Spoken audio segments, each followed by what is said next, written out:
అప్పుడు చెట్టు మొత్తం కట్ చేశాను కదండి, మళ్ళీ దానికి పందిరేపించాను. ఎంత పెద్ద చెట్టు అయిందో చూడండి, కాయలు ఎన్ని వచ్చినాయో కోస్తున్నాను.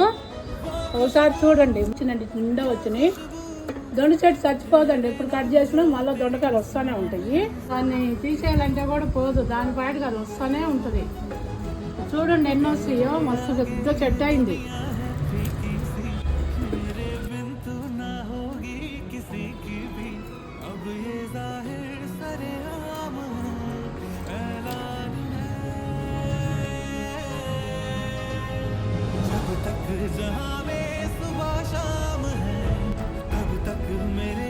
మస్తు పందిరి అల్లుకుంది.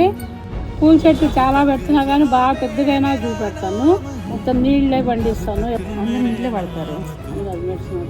లైక్ చేయండి, షేర్ చేయండి, సబ్స్క్రైబ్ చేయండి అండి. నచ్చితే బాయ్ అండి.